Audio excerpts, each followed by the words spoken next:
함께하면 됩니다. 야! 함께하면 됩니다.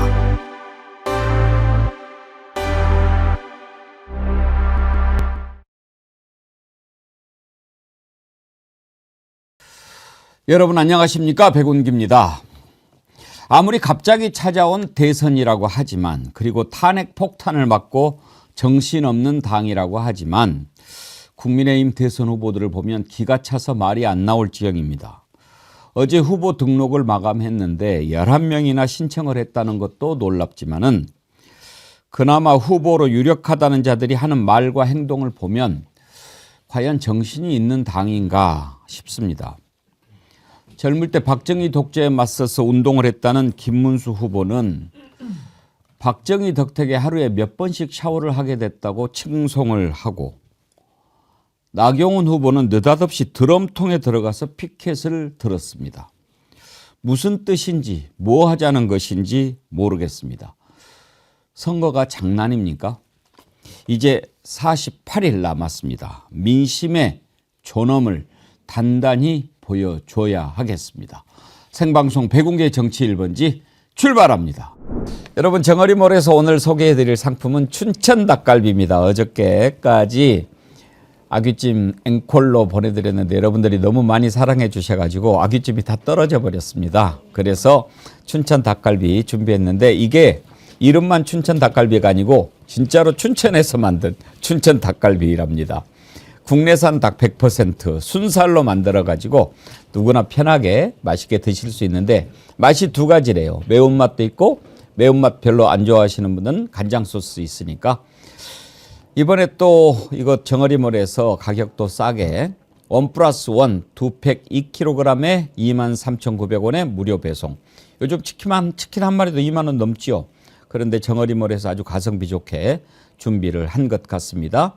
편하게 드시고 싶은 걸로 2개 고르실 수도 있다고 하니까 이 맛도 드시고 저 맛도 보시고 그럴 수 있답니다. 드실 때는 그냥 까서 후라이팬에 한 10분 정도만 볶아주시면 춘천에 안 가셔도 집에서 춘천 닭갈비 바로 드실 수 있습니다. 정어리몰에서 이번에 새롭게 준비한 춘천 닭갈비도 많이 사랑해 주십시오. 오늘이 4월 16일입니다. 어김없이 그날이 다시 왔습니다. 세월호 참사 11주기를 맞는 날입니다. 오늘 세 분 패널과 함께 우리 세월호 희생자들 추모하고 유가족들을 위로하는 묵념하는 시간을 잠깐 갖고 싶습니다. 김보협 조국혁신당 수석대변인님, 장미 변호사님, 신인규 정당 바로 세우기 대표님, 어서 오십시오. 우리 시작하기 전에 짧게 묵념하고 시작할까요? 네. 예.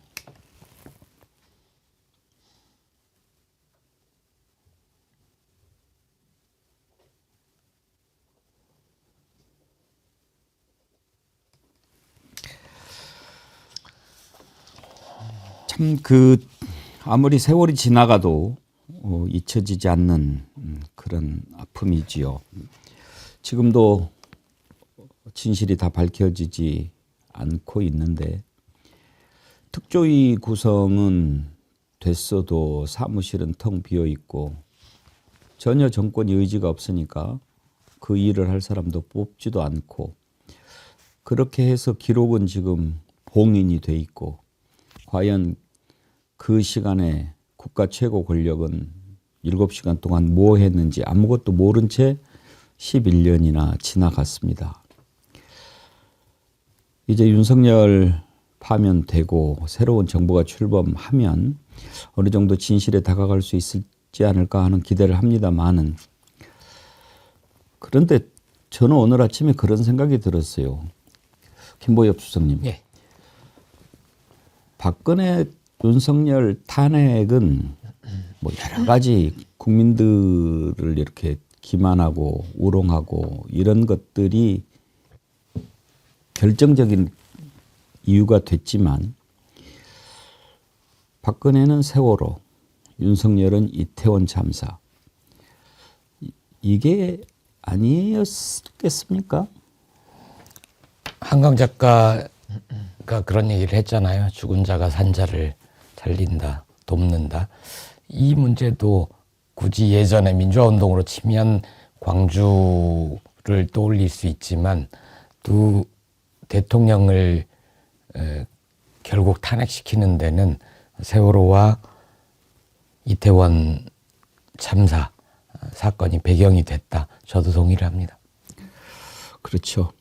근데 장유미 변호사님 지금 국가기록물 관리하는 곳으로 이렇게 지금 그때 박근혜 7시간이 다 들어가서 봉인이 돼 있는데 이걸 30년인가로 지금 막아놨다고 그러더라고요. 그러니까 지금도 이게 반성적인 고려가 필요한 게 정말 본인들의 과오를 오점을 감추기 위해서 법을 법꾸라지처럼 활용했던 거예요. 이용하고 악용했던 건데 지금도 또 그런 두려움이 있는 거죠.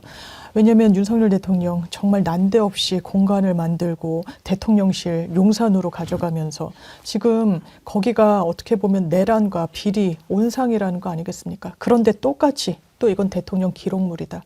이런 식으로 처리를 하게 되면 그래서 저희도 이슈를 다뤘습니다만 이 기록물 관리 관장도 본인들 사람으로 임명하고자 하는 그런 움직임도 정말 심상치가 않다. 역사에는 기록을 정확히 남기고 그걸 전제로 제대로 점검해야 우리가 미래로 나아갈 수 있는데 거기에 정말 도를 놓고 있구나 이런 생각이 듭니다. 세월호 유족 한 분께서 댓글을 보내주셨는데 아이디를 세월호 진실 더 파고 더 밝힘이라고 쓰시는 분입니다. 저는 희생자 가족으로 참사 이후 다니던 회사도 그만두고 오로지 진상규명 작업만 했는데 아직도 진실에 다가가지 못했습니다. 빨리 밝혀지길 소망합니다. 예, 세월호 진실 더 파고 더 밝힘님께 다시 한번 위로의 말씀을 드립니다. 그 11년이 지났는데도 사실 광주 민주화 운동도 지금 그렇게 많은 세월이 지났지만 그 뒤로 제대로 조사를 못했기 때문에 발포 명령자도 밝혀내지 못하고 이렇게 지나가 버리지 않았습니까? 이태원 참사도 그렇고 이런 걸 어떻게 해야 다 밝혀낼 수 있을까요? 네, 저는 일단 세월호 참사를 떠올릴 때 너무 가슴이 아픈 부분은 세월호 참사를 겪었던 그 또래의 청소년들이 또 나이가 들어서 이태원 참사를 또 겪었거든요. 그러니까 이게 정말 그 세대적 트라우마를 가져올 정도로 우리가 정말 대한민국의 미래 세대들에게 너무나도 씻지 못할 저는 죄를 지은 거 아닌가라는 좀 반성이 필요할 것 같고요. 저는 이 윤석열 시대를 보면서 어떤 게 떠오르냐면 과거 5.18도 용서받을 수 없는데 용서를 해버리니까 값싼 용서가 됐고 지금도 피해자들은 울고 있거든요. 근데 오히려 가해자들은 떵떵거리고 살고 아무런 책임을 지지 않는 이 부정이 전 이거를 반드시 이제 바로잡아야 되기 때문에 전 이번에 그 12.3 내란과 관련해서는요. 한 두 가지는 우리가 꼭 해야 될 것 같습니다. 뭐 윤석열 사면 안 해주고 이런 건 뭐 너무 당연하니까 굳이 제가 반복할 필요는 없고 하나는 지금 이 증거인멸이 조직적으로 실시되고 있지 않습니까? 그러니까 대통령 기록에 관한 법률이라든지 아니면 대통령 기록관에 대해 가지고 본인들의 내란에 협조했던 사람들을 가서 알박기를 시켜놓으니까 모든 게 그냥 증거인멸로 사라져가는 겁니다. 그래서 저는 12.3 내란특별법을 제정을 해서라도 그 내란과 관련된 기록들은 저는 다 공개할 수 있도록 조치를 해야 된다. 이거 특별법도 만들어야 될 것 같고요.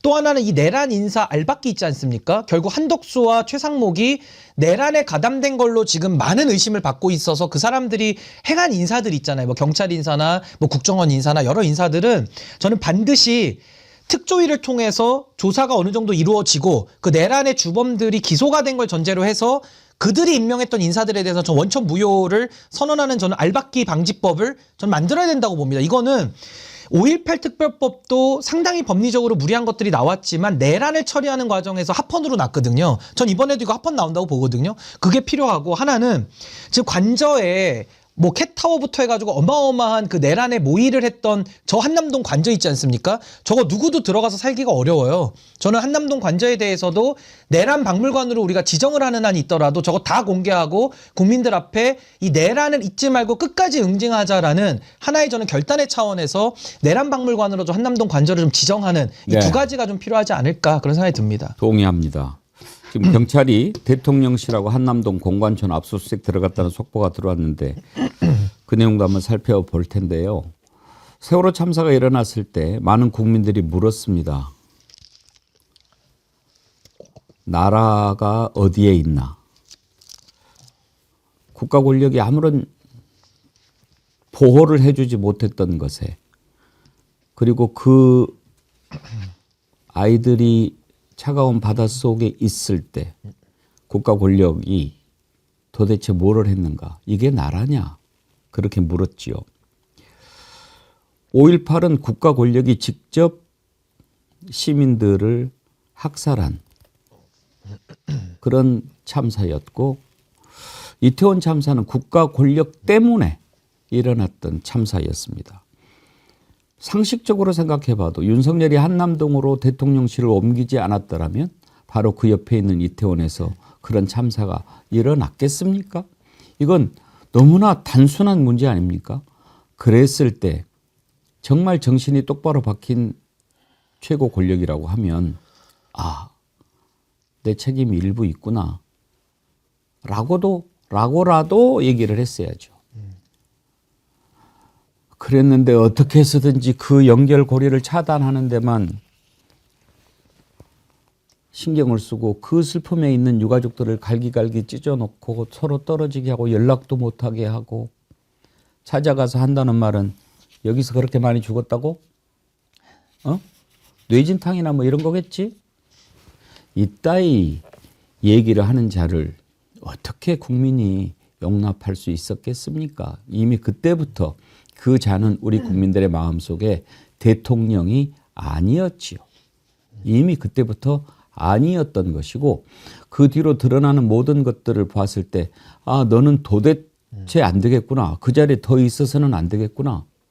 그러다가 1년, 2년, 3년째 돼가니까 3년은 너무 길다. 조국혁신당의 그 구호가 얼마나 국민들 가슴에 와서 꽂혔습니까? 결국은 그런 국민들의 마음이 하나로 모아지고 응집되고 그 에너지가 결국은 윤석열을 끌어내리는 것입니다. 역사를 이렇게 쭉 짚어보면 윤석열이 미친 짓을 해서 자기가 스스로 그 단도대에 올라갔을 뿐이지, 그러지 않아도 될 놈을 뭐 지가 내란을 일으켜서 이렇게 됐다 이렇게 보지 않는 겁니다.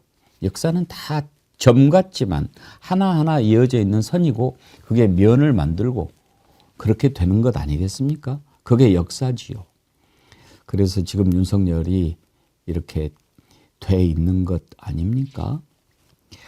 다시는 이제 이런 자가, 이런 괴물이 이 땅에서 그런 자리에 올라가서는 안 됩니다. 이번 대선 너무나 중요하죠. 경찰이 이제서야 뭐 대통령실 한남동 공관촌 압수수색했다고 그러는데, 이걸 딱 보는 순간 신인규 대표님, 경찰이 빈집털이 하나? 이런 생각 들던데요. 그러니까 저는 좀 뒷북이라는 느낌을 지우기가 어렵고요. 지금 수사 대상자는 서초동으로 본진을 옮겨갔는데 그 비어있는 관저 대통령실 수색하는 게 뭐 큰 의미가 있을까라는 생각이 들었습니다. 지금 수사 의지를 가지고 한다면요, 대통령실 참모들 다 핸드폰 지금 바꿨다라는 기사 다 뜨고 있거든요. 그거 어떻게 해야 됩니까?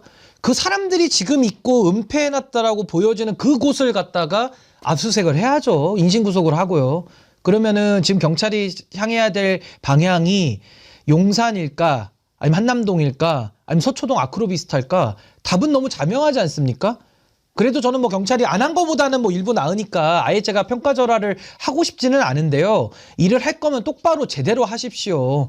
그럼 지금 해야 될 곳은 저 아크로비스타, 거기에 어딘가에 숨겨놨을 그 증거들, 그리고 김건희의 핸드폰, 지금 이 시간에도 누구와 연락하고 어떤 모의를 하고 어떤 증거를 인멸하고 있는지 그 살아있는 생생한 증거를 압수수색하기 위해 노력해야 지금 이 경찰의 첫 발을 우리가 유의미하게 바라봐줄 수 있을 것이다. 그거 없이 그냥 가가지고 뭐 빈집에 청소하러 들어갔습니까? 그러니까요. 그것만 해가지고는 아무 의미 없고 국민들을 눈속임하는 거에 불과하다. 저 그렇게 생각합니다. 마히토님, 언제부터 우리나라 경찰이 청소업을 대행하게 됐습니까? 뭐가 있겠습니까? 다 정리했지. 에라. 세금 도둑 잡아라님, 증거인멸 다 했군. 김성훈 사의 표명 이후 얍삭이라. 한심한 검찰놈들 하려면 티 좀 안 나게 하지. 좀 티 좀 안 나게 했으면 좋겠어요. 오늘 경찰이 압수수색 들어간 것만 해도 다행인데요. 경찰 쪽 12.3 내란 특별수사단의 얘기를 들어보면 그동안 검찰에 여러 차례 압수수색 영장 청구를 해달라고 했다고 합니다. 그런데 검찰 쪽에서 계속 불청구를 한 거죠, 법원에. 그래서 검찰은 두고두고 검찰이 내란에서 어떤 역할을 했는지는 새 정부 들어서서 두고두고 저는 조사를 해야 된다고 봅니다. 아까 신인규 대표님 좋은 말씀 하셨는데 마침 어제 그 내란 종식 민주헌정수호 새로운 대한민국 원탁회의 더불어민주당 조국혁신당 등 5개 정당이 모인 대표자들이 2차 선언문이라는 걸 발표했는데요. 그중에 일단 내란 특검 실시한다. 그리고 반헌법행위 특별조사위원회를 설치를 해서 끝까지 판다라는 거를 결의를 했다는 점 말씀드리고 검찰, 방첩사 등 권력기관 개혁도 앞으로 약속을 했으니까 앞으로 일정과 방식을 논의하게 될 겁니다. 그래서 말씀하신 대로 그냥 끝내는 게 아니라 이건 정말 끝까지 판다. 이전에 반민특위가 못했던 것, 이전에 독재 정권을 청산하지 못했던 것, 이번에는 반드시 반헌법 행위, 내란 세력들 잔뿌리까지 뽑아내서 처벌할 건 처벌하고 처벌 정도에 이르지는 않더라도 그자들이 어떤 역할을 했는지 내란을 묵인, 방조, 선전선동 혹은 그냥 마음으로 응원한 그건 밝혀낼 수 있을지 모르겠으나 어쨌든 말과 글로 행위로 드러난 내란 동조자들은 역사적으로 반드시 기록을 해놔야 된다고 봅니다.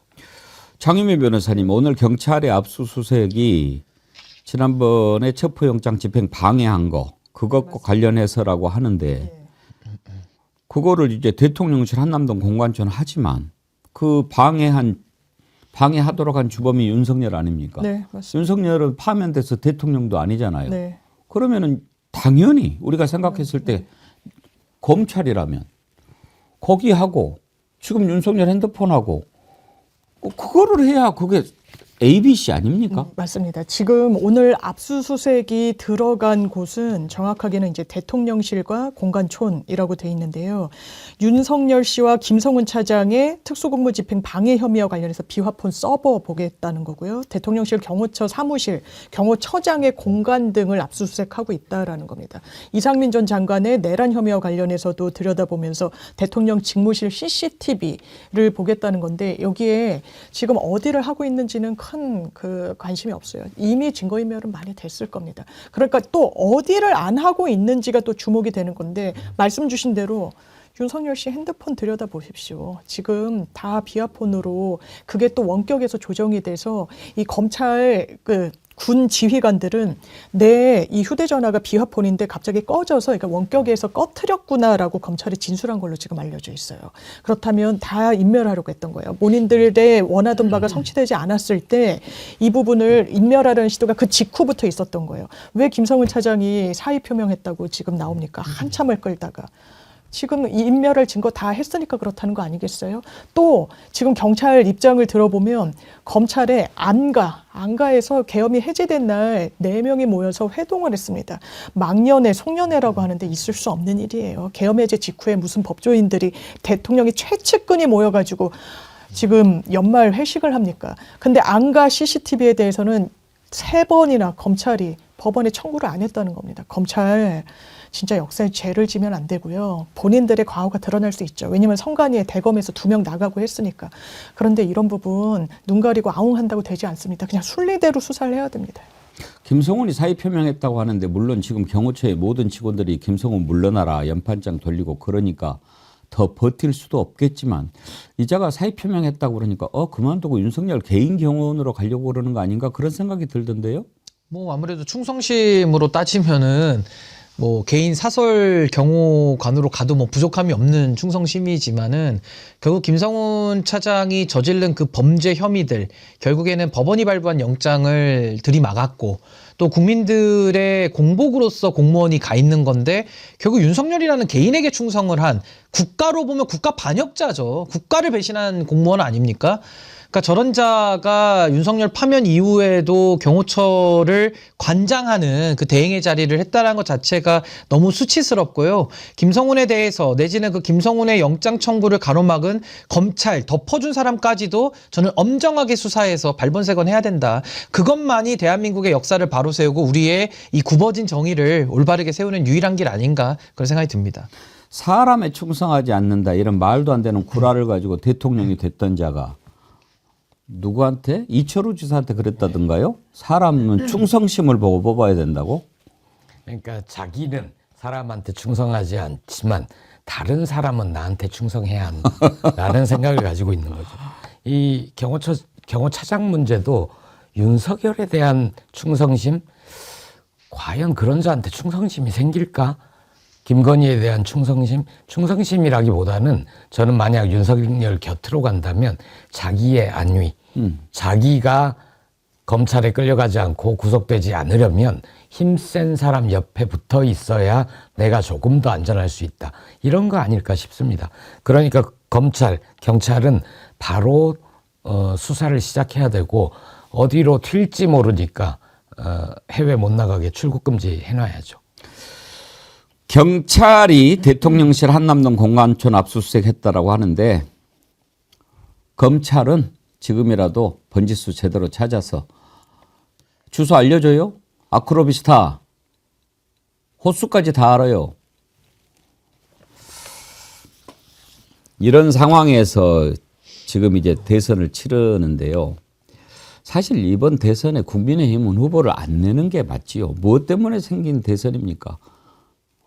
사실 국민의힘은 이번 내란에 책임을 지고 해산을 해야 맞고 그리고 이제 윤석열 또 선거법 위반으로 대선에서 위반한 것 드러나면 이제 그 선거 보전 비용 다 반납해야 되고 그거를 적반하장으로 다른 데다가 물리려고 그랬잖아요.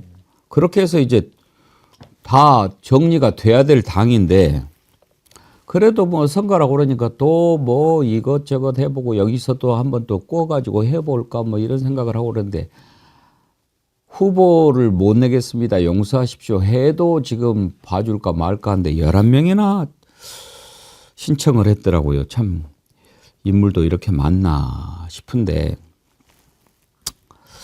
그 11명 별로 관심이 없고 지금 이제 이런저런 얘기가 나오는데 참 나는 어제 뉴스를 보다가 참 제가 부끄러웠어요.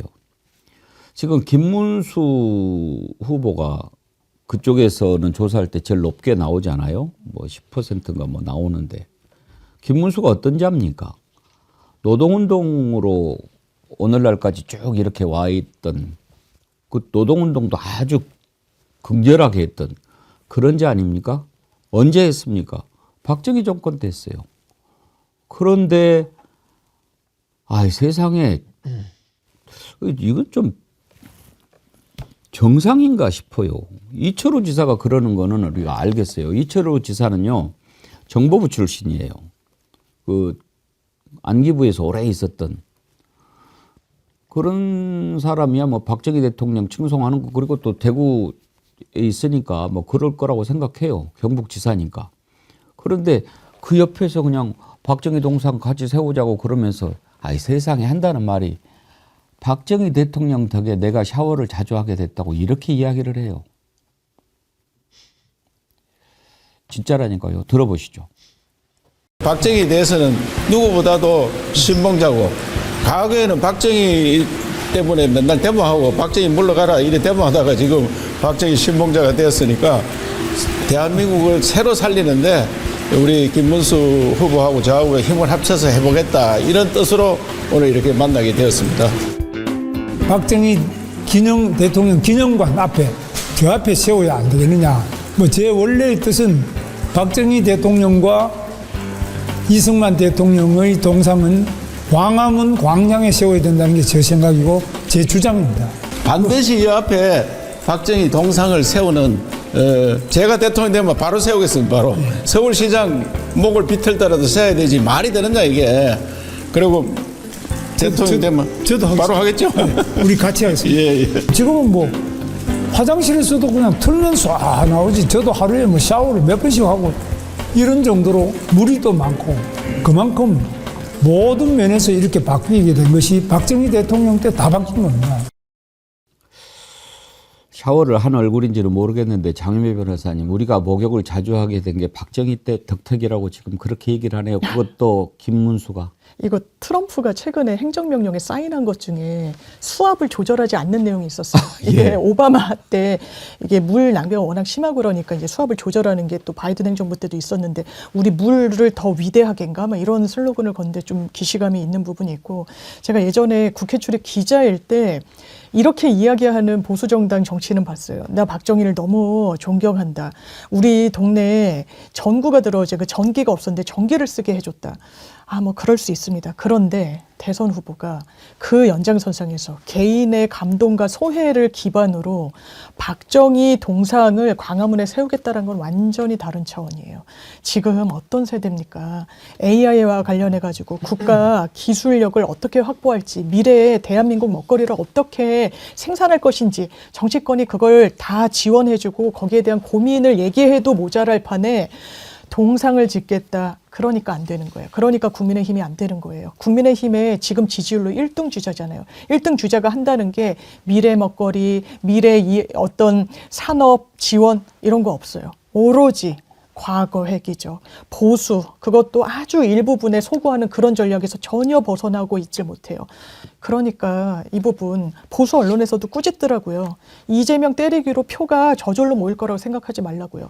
박정희 동상을 세우는 걸로 표가 모일 거라고 생각하는 것 자체가 구태입니다. 유권자들을 매우 얕잡아 보는 거예요. 아, 진짜 원래 실망스러웠지만 더 실망스러운 단면을 저는 시민들이 목도했다고 생각합니다. 사람이 어떻게 하면 저렇게까지 될 수 있죠?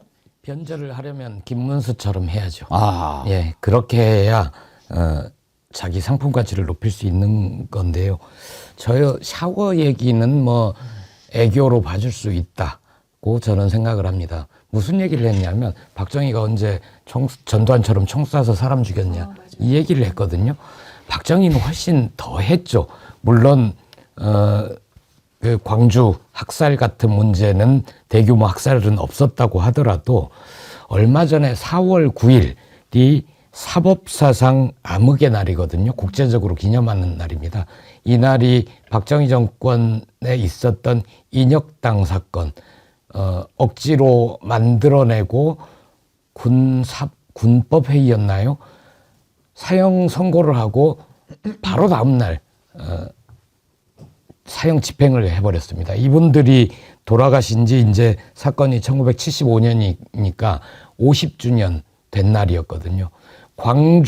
광주가 지금은 민주화의 상징, 성지처럼 돼 있지만 나이가 좀 있으신 분들은 대구를 동양의 모스크바 뭐 이렇게 기억하시는 분들도 있습니다. 대구가 굉장히 진보적이었던 도시고 깨어있는 분들도 많았는데 인혁당 사건, 이 충격적인 사건을 겪으면서 거의 씨가 말라버리듯 했다는 거지요. 처음에 국민의힘 후보 내서는 안 된다 이 말씀하셨는데 상식 있는 분들은 거기에 동의를 합니다. 저랑 같이 방송 패널을 하는 분 중에도 국민의힘 출신 중에 어떻게 우리가 무슨 면목으로 이번에 후보를 냅니까? 라는 얘기를 하기도 하고요. 오세훈 시장도 뭐라 그랬습니까? 지금 보수 정치는 국민의 짐이고 국민의 근심거리다라고 얘기를 하면서 비정상의 정상화를 얘기했는데 그 비정상의 정상화 하는 방법은 내란에 동조해서 정말 죄송하다. 이번에 우린 대선 후보를 낼 자격이 없다. 이렇게 마무리를 지었으면 앞과 뒤가 맞는 거죠. 조국혁신당이 국민의힘 위헌정당 심판 청구해달라 진정서를 법무부에 낸 적이 있습니다. 몇 달 됐는데요. 법무부에서 답변이 온 게 우리 업무에 참고할게 이렇게 왔더라고요. 다시 한번 낼 거고 또 새 정부에서 낼 겁니다. 그 당은 해산될 겁니다. 김문수는요, 팩트도 틀려요. 박정희가 총칼로 사람 죽이지 않았다라고 하는데, 부마 항쟁에서요, 수백 명의 사상자가 났습니다. 정확한 희생자가 아직은 나오지 않지만 그래도 공식적으로 확인된 희생자가 있습니다. 유치준 씨가요, 40년 만에 항쟁 참여자로 2019년에 인정을 받았는데 그 부마 항쟁 당시에 주검으로 발견이 되신 분이에요. 정식으로 희생자가 있고 11.6이 왜 일어났습니까? 부마 항쟁 이후에 그때 이제 궁정동 안가에서 박정희, 차지철, 김재규, 김계원 이렇게 모여 있을 때 차지철이 뭐라고 얘기했습니까? 그 부마 항쟁 그거 하나도 제대로 못 막고 말이야 이러면서 김재규한테 온갖 능멸을 가하고 그러면서 박정희한테 그거 땡크로 밀어버려야 됩니다라고 얘기를 했습니다. 만약에 그때 김재규가 박정희를 암살하지 않았다면 어떻게 됐겠습니까? 그런 일이 일어나지 않았겠습니까? 그리고 적어도 그때 당시에 이렇게 희생자가 있는데도 불구하고 박정희 찬양하는데 눈이 멀어가지고 이렇게 사실을 비틀기까지 한 겁니다.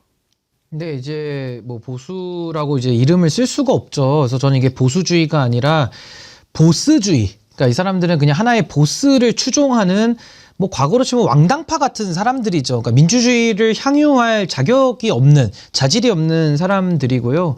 그럼 왜 이렇게 이 사람들, 이 보스주의자들이 이렇게 판치게 됐느냐. 결국에는 박근혜 탄핵 이후에 윤석열 탄핵까지 2연타석 탄핵을 맞은 건데 참 그럴 수밖에 없었던 것이 박근혜 탄핵 이후에도 반성과 성찰을 안 했기 때문에 황교안이나 홍준표 이런 자들한테 또 당을 넘겨주면서 그때 또 정광훈을 제도권으로 등장시킨 사람들이 이 사람들이거든요. 그러니까 그때 박근혜 탄핵 때 제대로 된 반성과 성찰, 국민에 대한 사죄를 안 하니까 또 한 번 반복돼서 윤석열이 내란까지 가서 2연타석에 탄핵을 맞는 겁니다. 저분들 만약에 정치 더 이어가잖아요. 뭐 한 번 더 온갖 술수 써가지고 정권을 또 잡는다고 칩시다. 또 한 번 내란보다 더한 거를 해서 또 탄핵 당할 겁니다. 그러니까 탄핵 전문 정당이기 때문에 저는 뭐 위원정당 해산 심판보다 더한 거를 해서라도 저자들은 더 이상 공적인 역할을 맡을 수 없게 조치를 해야 된다라는 생각이 들고요. 그런 의미에서 저는 뭐 저쪽 진영을 보스주의라고 저는 부르기 때문에 저 같은 보수주의자들은 보수 재건 뭐 이런 말을 요즘 뭐 오세훈 시장이나 유승민 전 의원도 많이 하시던데 보수 재건은 무슨 재건입니까? 저쪽에서 꺼다 쓸 무슨 벽돌이나 철근이라도 있어야지 보수 재건이죠. 저는 보수 창건이라고 해서 아예 절연을 하고 아예 새로운 판에서 새롭게 가야 정상화가 될 수 있다. 전 보수 재건이 아니라 보수 창건파거든요. 그래서 재건을 외치는 저쪽 내란 동조 세력을 이용해서라도 빅텐트니 뭐니 해가지고 또 한 번 권력을 만들어 보겠다라는 그 재건 세력까지도 정리가 돼야 전 대한민국이 새롭게 출발할 수 있는 원년이 될 것이다. 전 그렇게 생각합니다. 완벽한 절연 외에는 답이 없다. 전 그렇게 봅니다. 이 자들이 왜 미래를 이야기하지 않고 계속 박정희를 입에 올리는 겁니까? 대구 경북에 사시는 분들께 정말 한 말씀 해드리고 싶습니다. 이 자들은요 장사치들입니다. 대구 경북 지역 주민들이 박정희 대통령을 아직도 사랑하고 존경하고 그러는 마음이 있는 것에 기대어서 표를 얻으려고 장사를 하는 겁니다. 왜 지금 박정희가 나와야 됩니까? 적어도 새로운 정부를 만들겠다라고 하는 사람이면 미래를 이야기해야 되지 않습니까? 박정희 대통령 동상 세우는 것이 왜 중요합니까? 제발 이번에는 자기들한테 부끄럽지 않은 선택을 하셨으면 좋겠습니다. 자신들을 부끄럽게 하는 일이십니다. 그러니까 결국은 이 자들이 이런 식으로 대구 경북 지역 주민들을 놀리는 거고 능멸하는 겁니다. 그거를 좀 깨닫고 이번 대선에서 선택을 하셨으면 좋겠다 하는 말씀을 드립니다. 참 부끄럽지 않습니까? 자기가 어떻게 살아왔습니까? 그러면 자기 인생을 부정하는 거지요. 더 이야기하고 싶지도 않은 자고 또 한 사람 윤석열 만나고 와서 느닷없이 대선 출마하겠다고 한 사람 나경원 의원이죠. 그런데 무슨 기괴한 사진을 올렸어요. 한번 보시겠습니까? 드럼통에 들어가 가지고 사진을 올렸는데 난 저거 합성인 줄 알았어요. 근데 실제 드럼통에 들어갔죠? 드럼통에 들어갈지언정 굴복하지 않는다. 그럼 저는 언론 보고 이해를 못했는데 장유미 변호사님은 무슨 뜻이에요? 그러니까 사실 내란 때 영현백을 뭐 엄청나게 사고 종이관 문의를 하고 이랬었던 게 있잖아요. 그러니까 그걸 물타기 하려고 하는 성격인지 보수 유튜버나 보수 이 인터넷에서 이재명 대표가 대통령 되면 우리를 드럼통에 넣는데 이렇게 회자가 되고 있다라는 거예요. 그러니까 거기에 편승해서 정말 근거도 없는데 공당에 이 대선 주자라고 하는 사람이 드럼통에 들어가서 내가 드럼통에 들어갈지언정 굴복하지 않겠다고 하는 거예요. 본인이 민주화 투사입니까? 아니요. 본인은요. 이런 탄핵, 시민들이 원했던 탄핵에 반대했던 사람이에요. 시민들을 머리에 안중에 두지 않고 국민을, 대한민국을 머리에 두지 않고요. 이 국면에 윤석열을 머리에 뒀습니다. 왜? 본인의 정치가도에 그게 도움이 된다고 판단을 일찌감치 내렸던 것 같아요. 어떻게 이렇게 나쁜 정치를 할 수 있습니까? 중국에 대한 혐오도 감추지 않아요. 대단히 위험해요. 대한민국이 위험하죠. 최대 교육국이 이 중국인데 대선, 대통령이 되겠다는 사람이 서울대에 가서 학생들과 시진핑이 왔다는 걸 기념하는 그 공간을 없애겠다고 기자회견을 합니다. 대단히 무책임하구나. 저는 개인적으로는 여성 정치인이면 조금 더 잘 보고자 하는 그런 부분이 있어요. 그런데 나경원 의원은 정치를 스스로 조롱하고 스스로 희화화되면서 권력만을 탐하는구나. 그래서 드럼통에 들어가는 이런 우스꽝스러운 상황도 마다하지 않는구나. 국민들을 대단히 얕잡아 보는구나. 이런 생각합니다. 세보미 오면님 뚜껑을 닫고 싶다. 조화연님 니마 그 뚜껑은 내가 닫아줄게. 플라이 커터님 바로 공구리 치자.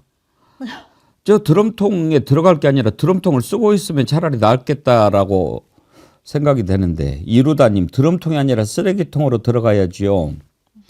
근데 저런 아이디어는 누가 내는지도 궁금하고 저런 아이디어를 누가 내면 그걸 또 받아들입니까? 그러니까 이제 이 정치라는 게 얼마나 지금 망가졌는지를 나경원이라는 정치인이 스스로 증명하고 있다라고 봅니다. 그러니까 저 메시지의 핵심은 결국 이재명 대표라는 정치인을 악마화해가지고 본인 지지자들에게는 저 악마를 막기 위해서는 나를 뽑아줘. 과거에도 그 빠루 들고 설쳤던 그때를 연상시키는 드럼통이거든요. 근데 제가 이걸 왜 비판하지 않을 수가 없냐면 나경원 의원은 뭐 경륜도 있다 그러고 정치를 오래 했지 않습니까? 근데 오래 한 사람의 수준이 딱 지금 드럼통 수준인 겁니다. 상대를 저렇게 악마화해가지고 본인의 지지층들을 더 결집시키겠다라는 상당히 야비하고 얍삽한 방법만을 쓰고 있는 건데 저거는 뭐 누가 제안을 했고 본인이 자원해서 했든지 간에 이미 했잖아요. 그러니까 저 행위 자체가 반정치, 그러니까 정치를 죽이는 정치 사망을 가속화시키는 정치. 그러니까 이거는 정치가 아닌 거예요. 근데 정치를 아닌 행동을 하는데 왜 정치를 합니까? 그러니까 나경원 같은 사람은 이제 정치 그만할 때가 됐다. 우리가 그 배터리 쓰다 보면 배터리도 이제 다 닳아가지고 우리가 이제 폐건전지함에 갖다 놓잖아요. 저기 드럼통에 들어갈 때가 아니고요. 그냥 나경원 씨는 이제 더 이상 정치를 할 이유와 명분이 없는 거를 스스로 드러낸 겁니다. 그럼 뭐더러 정치를 더 합니까? 이제는 정계 은퇴를 남겨놓고 있는 거 아닌가라는 생각이 듭니다. 햇살 가득님 드럼통 말고 똥통은 어떤가요? 그랬는데 근데 김보엽성님 이 내란 사태 이 와중에 제일로 이해가 안 되고 좀 정상이 좀 아닌 것 같은 게 나경원 의원이에요. 맞습니다. 저렇게 하는 이유가 토론이나 기자회견을 통해서 자기의 생각을 밝히는 것으로는 도저히 안 되니까 쇼를 하는 거죠. 얼마 전에 기자회견장에서 기자가 질문을 합니다. 의회주의자라는데 그날 어디서 무엇을 하고 계셨습니까? 의회주의자라면 군경에 의해 국회가 봉쇄되고 군인들이 국회에 투입됐을 때 비상계엄 해제하는데 참여했어야 하지 않느냐라는 질문인데 거기에 대해서 나경원은 거짓말까지 쳤었죠. 국회 가려고 했는데 민주당 지지자들에 의해 막혀서 못 들어갔다. 이런 거짓말도 했었고요. 기자회견이나 토론으로 도저히 안 되니까 드럼통에 들어가는 쇼 같은 거나 하는 거죠. 이렇게 해서 이게 뭐 영화의 한 장면이라고 그러던데요. 아주 극단적으로 복수를 할 때 드럼통에 넣고 아까 그 공구리 그게 예. 영화 속의 한 장면이다. 그래서 이재명은 안 된다라는 메시지 주기 위해서 이재명은 복수를 할 거다. 이런 메시지를 널리 전파하기 위해서 그 쇼를 하는 겁니다.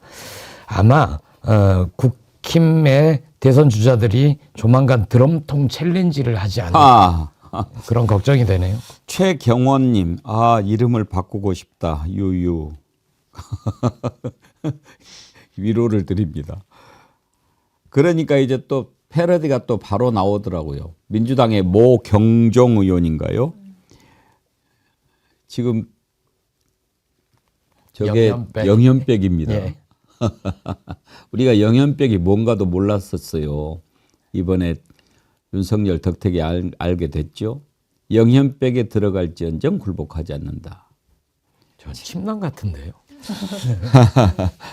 근데 이게 정말 정치가 너무 이건 희화를 넘어서서 너무 정말 참담합니다. 그러니까 나경원이라는 정치인도 뭐 서울대 나오고 고시 패스해서 판사 지냈고 정치인으로서 할 수 있는 거 거의 다 해봤거든요. 이분도 많은 그 대접을 받고 그동안 키워왔던 나름의 정치인인데도 저렇게 마지막이 망가지는 거를 보면 이제 더 이상의 이 지금 국민의힘이나 그 국민의힘 세력을 이용해서 정치하겠다라는 그 소위 재건파들은 뭘 더 정치를 하겠습니까? 이제는 국민들에게는 민폐와 정말 국민들에게 어마어마한 악영향을 주는 것 외에는 더 이상 남은 역할이 없기 때문에 저분들이 스스로 정치를 내려놓을 수는 없거든요. 거의 중독 상태이기 때문에 스스로는 못 끊습니다. 그러니까 그거를 끊을 수 있도록 국민들이 해주셔야 되는 거고 제가 할 수 있는 역할이 있다라고 한다면은 저도 모든 수단과 방법을 다 동원해서라도 이제 저런 자들이 더 이상 정치인들의 선택지로 올라오지 않도록 어떤 일을 할 수 있을까를 저도 깊이 고민하고 그것이 저는 정치개혁의 출발점이 되지 않을까. 저런 사람들 정치 못하게 만드는 것이 정말 대한민국의 정치개혁의 시작이 될 것이다. 전 그렇게 봅니다. 유옥진님, 빠루로 드럼통 뚜껑 두드려 막아버려라. 예, 빠루의 드럼통에 참. 그래도 나경원 의원은 중진 아닙니까? 그런데 왜 저렇게 됐습니까? 지금 이런 자들이 막 이렇게 천진데 문제는 국민의힘에서 이렇게 막 11명이나 나와가지고 뭐 또 4명 추리고 거기에서 2명 고르고 뭐 이렇게 한다는 거 아닙니까? 한 사람 더 이상한 사람 볼까요? 홍준표. 홍준표 시장은 그거를 못 고치는 것 같아요. 막 뭐 철딱선이 없는 것들 뭐 또 뭐 방자하다 뭐. 근데 성격상 그렇게 하는 것은 이해가 되는데 구별을 해서 할 말 안 할 말을 해야 되는 거 아닙니까? 근데 기자들한테도 이런 식으로 그게 방자한 거죠. 기자는요, 그냥 국민을 대신해서 물어보는 거예요. 그 기자가 아니에요. 그냥 국민이라고 생각해야 그게 정치인의 올바른 자세죠. 근데 기자가 질문을 하는데 거기다 대고 너 몇 년 차야? 뭐 이렇게 막 물어보고 막 그랬다고 그러던데. 홍준표 시장도 옛날에 안 그랬거든요. 그러니까 이게 어쩌다 이렇게 됐는지는 한번 좀 짚어봐야 되겠어요. 그 장면도 한번 보실까요? 당내에서 계속 한덕수대행 출마 얘기 나오고 있고 무소속으로 출마한 후에 국민의힘 후보랑 단일화 얘기를 자꾸 거론을 하는데 그 이야기하는 사람이 누굽니까? 그런 설이 계속 나오고 있습니다. 그 얼빠진 소리야. 그런 이야기는 아침에 내가 김현정 뉴스 속에 자세히 이야기했습니다. 또 오재훈 서울시장님 불출마 선언 이후로 따로 뭐 보류하신 게 있을까요? 좀 연대 가능? 나는 기자들이 좀 이해가 안 되는 게 불출마한 사람이 무슨 연대가 됩니까? 김한실 기자입니다. 제가 며칠 전에 대구에 가서 이제 대구 시민들의 민심을 좀 들어봤는데 일부 시민들께서는 좀 새로운 얼굴을 그러니까 기존 정치인이 아닌 좀 새롭게 등장하는 분들을 또 뽑고 싶다 이런 의견도 있었는데 그런 새로운 얼굴을 희망하는 분들에게는 좀 어떤 식으로 어필하실 계획이신지 질문드립니다. 새로운 얼굴 뽑아가지고 지금 2년, 3년 동안 망했지 않습니까? 그렇죠? 정치 초년생 새로운 얼굴을 뽑아가지고 3년 동안 망했지 않습니까? 정치 내공이나 경륜이 하루아침에 생기는 겁니까? 책에서 나오는 것도 아니에요. 경험과 연륜에서 나오는 겁니다. 아마 기자분이 만나본 사람이 일부겠지. 그다음에 한동훈 전 대표도 관련해서 정치 경력이 좀 적은 걸로 알고 있는데 언급하지 않겠습니다. 또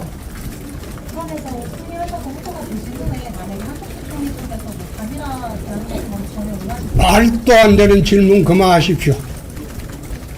뭐 말이나 되는 질문을 하면 내가 받아주죠.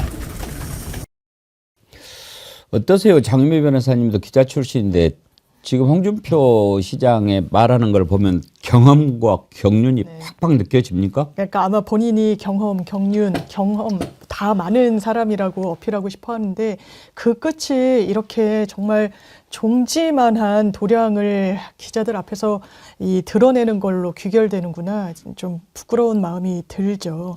기본적으로 기자들이 대단히 돌출적인 질문 던진 거 아니에요. 지금 보니까 뭐 가끔 무례하거나 뭐 이런 질문이 있을 수도 있죠. 그런데 국민들은 그런 질문에도 어떻게 응대하는지, 귀를 어떻게 열고 있고 마음을 어떻게 열고 있는지를 보는 건데, 본인이 많이 쓰는 말 있잖아요. 방자하다. 그 말에서 왜 어떻게 본인이 예외일 수가 있습니까? 제일 방자하고 오만해 보이는 건 본인 자신이에요. 그러니까 듣기 싫은 질문에 대해서는 택도 없는 질문하지 말라고 다 잘라버리고, 본인이 말하기 귀찮으면 내가 오늘 다른 방송 나갔으니까 그거나 참고하라고 이야기하는 건, 그러면 행정할 때는 어떨까요? 귀를 열고 지금과는 다른 태도를 보여줄까요? 아니요. 사람은 일관성이라는 게 있으니까요. 여기서 A라는 모습이 보여졌는데 저기선 아주 산뜻한 모습 보여줄 수는 없는 겁니다. 실망스럽죠. 아마 본인이 본인 점수를 깎아먹는 장면이라고 생각합니다. 제가 보기에는 학업의 뜻이 없어 보입니다. 그래요? 예, 대선 출마는 하지만 내가 여기에서 당선이 되겠다 이런 생각이 없이, 내가 대선 출마한 이유는 명태균 게이트로부터 조금 피하고 싶다. 우산 출마 같은 느낌이 들고요. 예전에는 말 시원하게 한다고 홍카콜라 뭐 이런 별명도 있지 않았습니까? 근데 이제 앵그리 홍을 새로운 캐릭터로 장착을 하고 싶은 거 아닌가. 새 얼굴 내세워서 2, 3년 망했다? 들을 얘기는 딱 그 한마디인 것 같은데, 근데 아직도 그 망하게 한 사람을 당원 1호로 모시고 있는 윤석열 보유정당 아닙니까? 그 문제라도 그러면은 자기가 시원하게 해결을 하든가. 젊은 기자들이 요새 굉장히 예의가 바릅니다. 거칠게 묻거나 정말 방자한 질문들을 하는 걸 저어합니다. 굉장히 예의 바르게 하는데, 만약 저런 식으로 취재원이 싸가지 없이 나오면, 저 같으면 뭐 더 들을 얘기 없네요. 우리 취재 거부합시다. 이러고 일어서서 나와버려야 된다고 생각합니다. 근데 저도 우리 대변인님하고 생각이 좀 비슷한 게, 홍준표가 저 버르장머리가 어떻게 저렇게 됐습니까? 저보다 나이는 한참 위시지만 전 버르장머리라고 제가 감히 공개적으로 표현하는 이유가, 아니 나이 들고 좀 더 성숙하게 무슨 모습을 보여주는 게 아니라 저 기본이 안 돼 있는 자세잖아요. 어떻게 저런 자세를 가진 사람이 일국의 대통령을 하겠다고 나옵니까? 어디서 배운 버르장머리입니까, 저거는? 그러니까 저는 홍준표라는 인간을 저렇게 만든 데에는 전 언론의 책임 굉장히 크다고 봅니다. 언론이 만든 괴물 같아 보여요, 제 눈에는.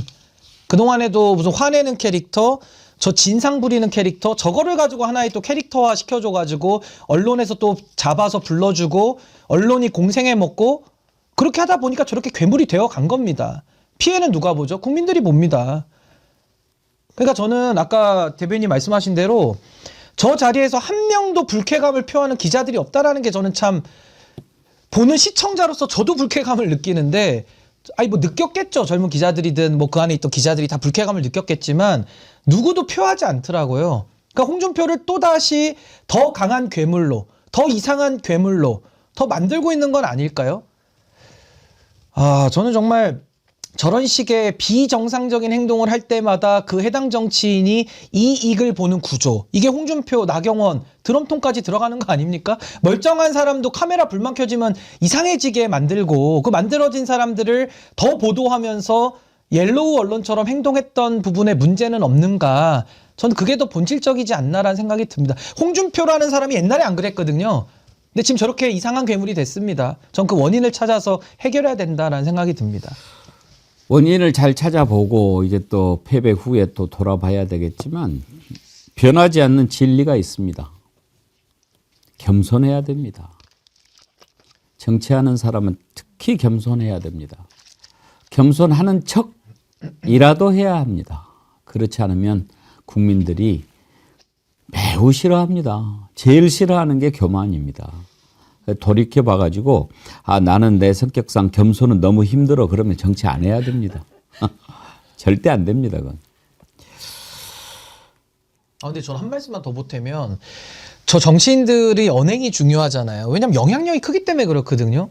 저거를 정말 자라나는 세대들이나 미래 세대들이 보면 뭘 배우며 저런 행태가 또 롤모델이 된다니까요. 저는 그게 정말 끔찍하고 대한민국에 정말 미래가 없다라고 우리가 말을 한다면 저는 홍준표 같은 자들이 언론에서 주목을 받고 저렇게 띄워주는 것 자체가 저는 매우 심각한 문제가 있다.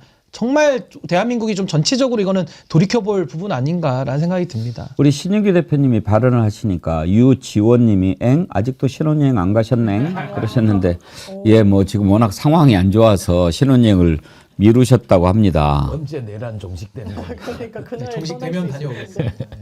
오이도님, 신윤기 변호사님 이재명 대표가 도와달라고 했다는데 빨리 가서 도와주세요. 분노의 똥침 슈퍼챗 보내시면서 우와 나의 원픽 신인규 대표님 꼭 대선 때 이재명 대표에게 힘을 주세요. 아싸라비야. 그리고 아들 딸 5명 낳으시길 그러셨는데 혹시 이재명 후보 쪽에서 도와달라고 요청이 왔어요? 저는 지금 어느 후보의 캠프나 어떤 그런 연결을 통해서 일을 하고 있지는 않고요. 저는 이번에 시대정신만을 쫓을 생각입니다. 그 시대정신이라는 게 어렵지 않고요. 이번에 응원봉을 들고 나와서 많은 평범한 보통 시민분들이 자신을 희생해가면서까지 던진 메시지가 있거든요. 저는 그 메시지에만 저는 귀를 기울일 생각이고 이재명 대표를 중심으로 이제 민주당이 아마 그 정권 교체 역할을 해야 될 터인데 저는 그 역할이 잘 되기를 저는 바라고 또 그 부분에 대해서는 제가 꼭 어떤 자리를 가져가거나 어떤 꼭 한 팀이 돼서 일하는 것보다도 또 제가 지금 해야 될 일들이 있다고 믿기 때문에 저는 그 역할에 더 충실할 그런 계획을 가지고 있습니다. 도와달라는 연락은 왔어요? 아직은 없었습니다. 그래요? 근데 그 연락이 중요한 게 아니고 저는 제가 이 시대 정신을 저도 스스로 올바르게 읽어야 된다라고 보기 때문에 그 시대 정신을 따라서 나아간다면은 여기 정어리가 많이 모여 있는 저 넓은 바다처럼 바다 어딘가에 다 모여서 또 대한민국의 국민들의 뜻을 받드는 데에는 진영과 여야가 저는 초월해서 있다라고 좀 믿기 때문에 저는 그 길을 더 가려고 하는 생각을 가지고 있고 제가 하나만 더 보태면요. 제가 어느 특정 정당에 들어가고 특정 정치인을 못 돕는 이유 중에 하나가 뭐냐면요. 전 내란 종식 때문에 그렇습니다. 그 내란 종식은 지금 이 내란을 옳다라고 여기는 세력들이 현존하고 있거든요. 저 세력들에 대해서 제가 경종을 울리기 위해서는 조금 더 지금 제가 서 있는 위치에서 하는 것이 조금 더 낫지 않겠나라는 생각을 가지고 제가 있습니다. 조국 신당은 이번 대선에 후보를 안 내기로 결정을 했습니까? 예, 그렇습니다. 왜냐하면 윤석열 파면이 되고 일찌감치 좀 내란이 종식이 됐으면 국민의힘도 후보를 내지 못하고 민주당과 본선에서 치열하게 어떻게 하면 더 새로운 대한민국을 잘 만들 것인가 이걸 논의하고 경쟁할 수 있었을 것 같습니다. 그런데 내란 종식은커녕 내란 수괴가 지금 탈옥을 해서 나와서 돌아다니지 않습니까? 재판 가서 헌재에서 했던 넋두리, 헛소리를 계속하고 있지 않습니까? 게다가 한덕수는 헌법재판관 2명 알박기를 시도를 하고 있고 친위 쿠데타가 진압이 어렵다고 하지만 지금 윤석열이 파면된 거 외에는 내란 세력들이 건재하고 계속 장난치고 그래서 대선이 어떻게 될지 모른다. 지금 저자들이 장난치는 걸로 보면 지금이야 최근에 여론조사에서 50% 이상으로 누구와 붙어도 압도적으로 승리하는 걸로 나오지만 이 추세가 51, 48일 뒤까지 계속 이어질까 하는 불안감이 있습니다. 그래서 야5당, 당시 야5당이 내란종식, 민주정수, 새로운 대한민국 원탁회의라는 걸 만들었고 광장에서 저항을 하면서 힘을 모았던 이 연대의 힘으로 선거 연대를 이루고 선거 연대가 이후 안정적인 국정 운영으로까지 이어지려면 압도적으로 대선 승리를 해야 된다. 거기에 조국혁신당은 크게 공감을 했고요. 일단 당무위원회에서 그런 결론을 냈고 오늘 내일 동안 전 당원 투표를 통해서 당원들의 뜻을 확인할 겁니다. 그래요. 국민들의 눈높이에 맞는 선택이 아닌가 그런 생각이 드는데요. 방금 이제 내란이 계속 진행되고 있다 이런 말씀을 하셨는데 한덕수 총리가 지금 권한에도 없는 헌법재판관 지명해가지고 지금 많은 국민들이 걱정하고 있지 않습니까? 지금 내일 모레 18일이면은 문영배 이미선 재판관이 퇴임하는 날입니다. 그 전에 결론이 나야 될 텐데 어제 평이 들어가서 어제 나올까 했는데 오늘도 아직은 안 나오고 있습니다. 그런데 이것도 더 고민할 게 뭐가 있는가? 근거들을 한번 보죠. 지난번에 헌재에서 한덕수 탄핵 심판 결정할 때 밝힌 입장이 있습니다. 권한 대행은 대통령의 권한을 예비적, 보충적으로만 행사할 뿐 대통령과 동일한 권한을 행사할 수 없다. 그때 결정문에 이렇게 밝혔습니다. 이것만 봐도 뭘 더 고민할 게 있는가? 이 밖에도 여러 가지 국회 입법조사처에서는요. 임명직 국무총리는 국민이 선출한 대통령과 민주적 정당성이 다르기 때문에 대통령 몫의 헌법재판관 임명은 할 수 없다. 이렇게 돼 있고요. 법제처, 지금 이완규가 법제처장이죠. 그 법제처의 헌법주석서에도 대행의 직무 범위를 딱 정해놓은 게 있어요. 현상 유지적인 것에 국한된다. 헌법학자들은 뭐라고 얘기를 합니까? 헌정 회복을 위한 헌법학자 회의에서 대통령 몫의 재판관 후보자 지명이나 임명은 선거를 통해서 민주적 정당성을 직접 부여받은 대통령이 갖는 헌법상 고유 권한이기 때문에 권한 대행이 이거 할 수 없다. 이거는 월권적인 위헌행위다라고 규정을 했습니다. 한국 법학교수회도 성명을 내고 권한 대행의 직무는 국정 운영을 위해서 필요한 최소한의 범위로 제한돼야 되고 대통령이 직접 임명하는 헌법재판관의 후보자 지명은 권한 대행의 직무 범위에 포함되지 않는다는 것이 중론이다. 지금 다수설 이런 걸 떠나서 헌법학자들 거의 다 이렇게 얘기하고요. 심지어 왜 이게 제가 심지어라고 하냐면 성낙인 교수는 지금 윤석열과 관련해서 계속 유리한 이야기를 많이 했던 헌법학자죠. 그 성낙인 교수조차도 권한 대행의 본질에 비추어 최소한의 소극적인 책임과 권리의 무게중심이 실려야 한다. 국가 원수로서의 대통령 직무와 관련된 권한의 행사, 예컨대 헌법재판소장과 헌법재판관의 임명과 같이 사법권의 구성에 관한 권한 등은 최대한 자제하여야 한다라고 자기 책에 썼다는 말씀입니다. 다른 사람들도 마찬가지예요. 허완중 간추린 헌법도 그렇게 얘기를 하고 있고 허영 교수도 여러분 아시죠? 허영 교수조차도 권한 대행자의 직무 범위는 대통령의 직무 범위와 결코 같을 수는 없다. 이렇게 지금 다 돼 있고 하나만 더요. 김하열 헌법 강의 제7판 헌법기관에 대한 인사권, 헌법 개정안의 발의권, 사면권과 같은 권한은 허용되지 않는다고 할 것이다. 이렇게 헌법학자들이 다 이야기했습니다. 지금 보신 표는 전현희 의원이 이렇게 준비를 했던 건데요. 신인규 대표님, 법률가로서 이것도 역시 윤석열 파면의 정당성만큼이나 물을 것도 따질 것도 없는 거 아닙니까? 이거는 법학으로 치면 ABC 수준인데 지금 많은 유권적인 권위를 가진 의견들을 소개해 주셨습니다만은 비유를 하면 딱 이런 겁니다. 제가 아침 방송 라디오 진행을 하고 있는데요. 제가 휴가를 가거나 신혼여행을 가면 누가 대신해서 진행을 하지 않겠습니까? 그게 한덕수 대행의 역할이에요. 근데 그 사람이 들어와가지고 프로그램 코너명을 바꾸고 제작진을 바꾸고 프로그램 명도 바꾸고 아니 그렇게 하면 그게 허용이 되겠습니까? 그러니까 이건 너무 당연한 거를 우리가 지금 교과서나 유권에서 기관을 통해서 확인을 한 거니까 더 설명을 붙일 건 없고, 저는 지금 이 나왔던 권위 있는 유권 해석보다 더 권위 있는 걸 제가 하나만 소개를 해드리겠습니다. 하나가 빠졌는데요. 그게 뭐냐? 작년 12월 27일인가요? 한덕수 권한대행이 국민 앞에 밝힌 본인의 입장문이 있습니다. 대한민국의 국무총리, 대통령 권한대행으로서 본인이 밝힌 입장이 카메라에 다 남아있는데요. 그 권위 있는 입장이 뭐냐? 마은혁 재판관 임명이라고 하는 국회가 선출한 목조차도 대통령 권한대행의 권한 행사는 최대한 자제되어야 되기 때문에 본인은 못하겠다라고 본인이 국민 앞에서 얘기한 게 있어요. 아니 그거보다 더 확실한 논거가 어디 있습니까? 자기 스스로 대국민 담화를 대통령 권한대행의 마크를 달고 나와가지고 국민 앞에 뭐라고 소개하느냐? 국회가 선출한 것조차도 본인은 권한행사 못해서 임명 못하겠다고 3명을 거부했다가 탄핵당한 거 아닙니까? 근데 이제 와가지고 대통령 몫은 된다고요?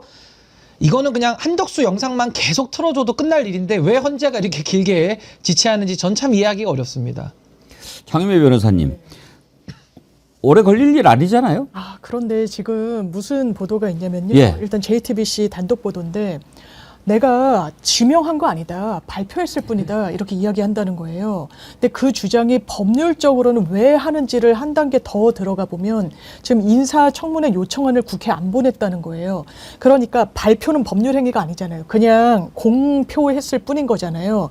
그러니까 아예 이게 법률적으로 진행되지 않았으니까 각하돼야 된다라는 주장을 하려고 이 주장을 펼쳤을 걸로 보인다는 변호사들의 의견이 있어요. 무슨 말이래요? 헌재 의견서에 한덕수가 그렇게 냈답니다. 나는 발표만 했을 뿐 지명한 지명하지 건 않았다. 아니다. 근데 이게 법률적으로 어떻게 보면은 좀 꼼수를 부리는 거고 의미가 있을 수 그게 있어요. 무슨 말이래요? 지금 아마 그거는 대단히 상세하게 기사가 나온 걸 보면 이거는 입수를 한 것 같아요. 해당 언론사가 JTBC가 대략 내용 지명을 안 하고 발표를 할 수 발표만 있나요? 했다. 그러니까 법률적인 의미에서의 지명은 없었다. 그러니까 법률적인 의미에서의 지명은 인사청문회 요청안을 국회로 보내고 해야 그게 게시가 되는 건데 헐. 아직 거기까지 안 나갔으니까 너네가 다투겠다고 하지만 다툴 대상물이 없다라는 주장을 하는 걸로 보이고요. 그 기사에선 그렇게까지 뭐 쓰진 않았지만 지금 그래서 법꾸라지 짓을 또 하는 거 아니냐라는 우려가 또 나오고 한덕수는 있습니다. 법꾸라지도 아니잖아요. 아마 주변의 법꾸라지들 투성이겠죠. 그러면은 지금 민주당에서 의심했던 그야말로 이제 뭐 이렇게 말도 안 되는 짓을 해가지고 너 정말 그래? 그러면 탄핵하면 그걸 동력으로 삼아서 출마할 그런 계산을 갖고 그 짓을 했다고 봐야 될까요? 그 가능성도 완전히 제거되진 않는다고 생각합니다. 그래서 민주당에서는 어쨌든 거기에 휘말리지 않겠다라는 문제의식이 있었던 거고, 그러니까 탄핵보다는 뭐 탄핵은 또 대선이 너무 임박했기 때문에 실효성 문제도 있지만 그래서 형사 고발 조치라는 걸로 방향선회가 있었던 것 같습니다. 아니 근데 이 부분은 이제 사소한 절차적인 걸 가지고서 다퉈보겠다는 게 윤석열식의 접근법인데 헌법재판소가 다 알고 있잖아요. 그러니까 한덕수가 어떤 꼼수를 부리고 어떤 수까지를 지금 내다 놓고서 이런 행위를 하는 걸 알고 있기 때문에 이 헌법소원이라는 게 공권력의 행사 또는 불행사에 대해서 하는 것이고 또 제동을 거는 거니까 충분히 해석을 통해서 전 헌법재판소가 그 꼼수까지 막을 수 있는 권한이 있고요. 결국에는 뭐 본인이 지명한다고 다 발표했기 때문에 그 사소한 서류를 접수시키지 않았으니까 뭐 다툴 대상이 없다. 말장난이죠. 그러니까 거기에 대해서도 헌법재판소가 충분히 저는 유권적인 판결을, 그러니까 결정을 전 할 것이다. 전 그렇게 봅니다. 한덕수의 말은 윤석열에 의해 반박이 됩니다. 예. 윤석열이 최근에 탄핵 재판이 아니라 형사 재판 나와서 뭐라고 그랬냐면 국회에 즉시 통고하지 않은 것은 문제가 있으나 내가 방송에 나와서 전 국민을 상대로 발표를 했기 때문에 그거는 동일한 효력이 있는 것처럼 주장을 했거든요. 즉 국회에 즉시 통고도 하지 않았으면서 발표했으니까 문제없다라고 발표가 굉장히 어쨌든 대통령 신분이었으니까 대통령의 발표는 정식 행위와 동일한 효력이 있는 것처럼 주장을 했잖아요. 그러면 한덕수가 지명이라는 형식적인 절차를 밟지 않았더라도 한덕수 대통령 권한대행이 발표를 했다는 건 그거는 지명과 동일한 효력이 있다. 윤석열 말처럼 해석을 하면 근데 말장난도 정도가 있지. 그러면 마은혁 재판관님 임명은 어떻게 된 거예요? 그건 된 거죠. 국회 중천 몫이니까 본인이 그냥 임명한다라고만 하면 그거는 그거는 형식적으로. 아까 서두에 말씀드린 대로, 그러니까 한덕수의 지금 이 법꾸라지 행태까지 우리가 다 기억을 해서 결국 응징을 해야 될 책임이 남는 거고요. 그렇기 때문에 아까 제가 그 내란 특별법 이야기를 하지 않았습니까? 내란에 직간접적으로 관련된 게 인정된 사람이 행한 인사는 다 원천무효로 만드는 저는 법안을 만들어서라도 이 부분에 대해서는 이완규가 헌법재판관 자리 못 가요. 그러니까 지금도 한덕수가 자기의 유리한 법적 해석을 끌어내기 위해서 결국에는 그러면 지명도 없었다는 얘기가 되는 거 아닙니까? 그럼 잘 됐네요. 지명이 안 된 걸로 치고 어떤 인사행위를 하더라도 국회가 저는 특별법을 통해서 막는 또 하나의 저는 절차를 만들어서 이 내란에 대해서는 가장 강력한 우리가 특별법을 통해서 전 대처를 해야 된다. 결국 이완규가 헌법재판소에 들어가는 걸 막아야 되는 것이고 그 전에 우리가 다 정리할 수 있는 조치들을 전 마련할 수 있다. 그러니까 너무 걱정하실 필요는 없고 결국 헌법재판소가 막아주면 오히려 편안하죠. 그러니까 이 부분에 대해서는 헌재가 아직 시간이 좀 있으니까 좀 지켜볼 필요가 있다라는 생각이 듭니다. 한덕수 총리가 만약에 그런 식으로 해서 했다고 하면 그건 노회를 넘어서서 사악한 거죠. 간악한 겁니다. 절대로 그런 일이 있어서는 안 되고 지금 뭐 한덕수 시나리오라는 게 막 이렇게 저렇게 놔두는데 국민들을 또 한 번 농락하는 일은 절대 없애야지요. 근데 정말 좀 징글징글한 게 징글징글해요. 끝까지 이러니까요. 네. 그러니까 잘못을 하는 것까지도 징글징글한데 한 이후에 정리하는 과정까지도 이렇게 나오니까 정말 저는 이게 매를 번다고 생각해요. 아마 더 쌓을 매를 저는 죄를 하늘까지 쌓고 있기 때문에 맞을 매만 저는 숫자만 더 늘어나고 있다라고 저는 봅니다. 요즘에 기분이 좋다가도 그 이름만 들으면 급 기분이 나빠지는 두 사람이 있어요. 한덕수, 지귀현. 아주 한없이 지긋지긋해요. 정말 그렇습니다. 징글징글해요. 예, 오늘 1부는 여기까지 하고요. 오늘 2부에서는 참 윤석열하고 이렇게 지긋지긋한 인연을 갖고 계신 분도 없을 거예요. 추미애 의원 만나보겠습니다. 여러분 2부 많이 기대해 주세요. 함께해 주신 김보엽 조국혁신당 수석대변인님, 장유미 변호사님, 신인규 정당 바로 세우기 대표님 세 분 수고하셨습니다. 감사합니다. 감사합니다.